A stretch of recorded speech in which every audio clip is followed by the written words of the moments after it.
AJ Khubani. Thank you. Great to be here again.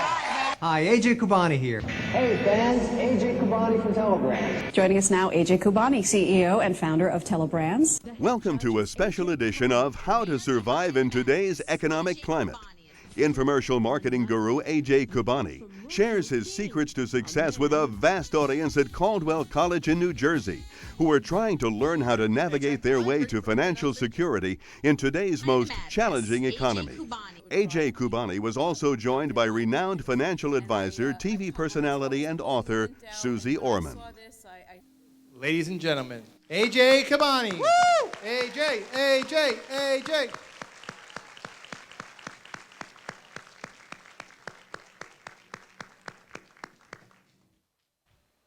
It's great to be here. Let's have a great hand for Steve Adubato and Nick Patelli. Thank you. These guys could be comedians. You're really very entertaining. Can't do anything else, but you know. All right, so what's a good idea? And that's what I deal in, right? Every single day, good ideas. I'm always looking for the next big idea. And I don't think it's possible to overestimate the power of a good idea, a new product, a new approach, or a new way of thinking, a radical way that can change the world. Think about it. The light bulb, the personal computer, and the pet egg. But really, seriously, a good idea can change your life and the lives of many others around you. It certainly changed my life. In fact, I built my business by helping innovative people with good ideas bring them to market, so I have seen this dynamic time and time again. Where does that spark of creativity, that new way of thinking come from? Well, it's everywhere. It's in this room. I'm sure that if I walked around this room and began asking each of you for your ideas, your inventions, your way of doing things better, faster, cheaper, I would end up with probably 100 ideas right out of this room. So the ideas are every place. In fact, we get our ideas from everyday people just like you. Things that we've marketed all the time, the Windshield Wonder, the Heeltastic, came from everyday inventors, and those inventors have made millions off of their ideas.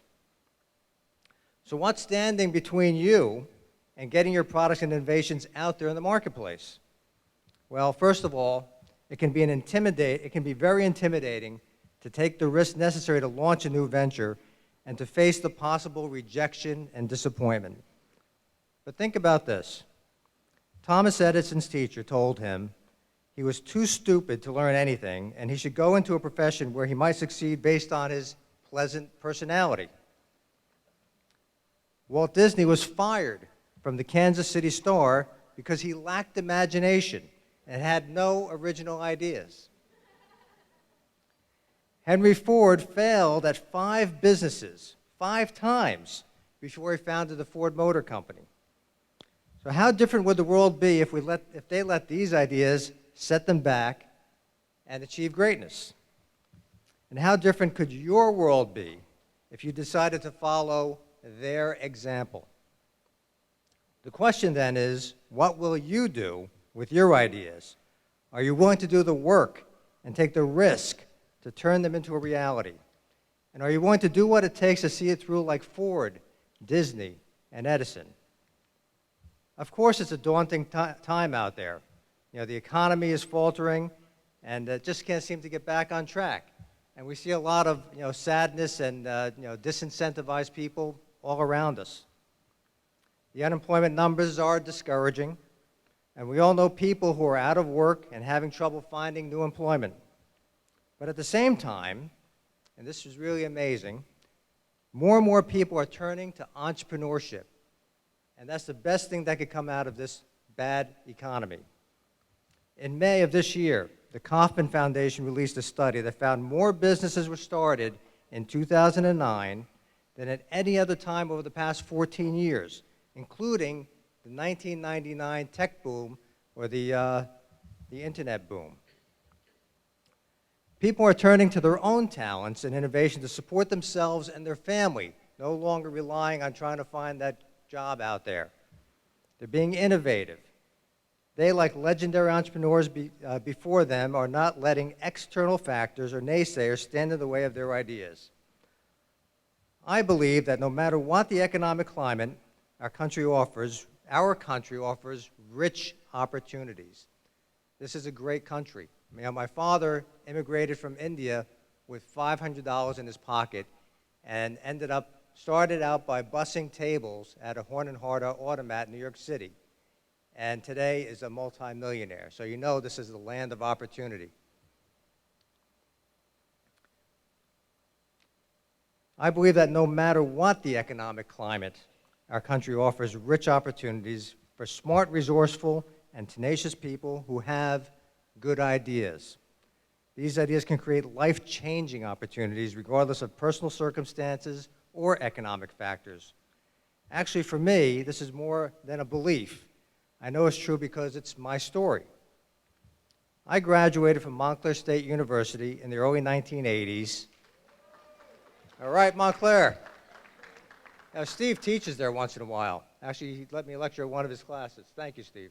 So I graduated from Montclair in the 1980s. If you remember the 1980s, early 80s, it was one of the greatest recessions of all time. At that time, the interest rate on a 30-year fixed mortgage was roughly 20%.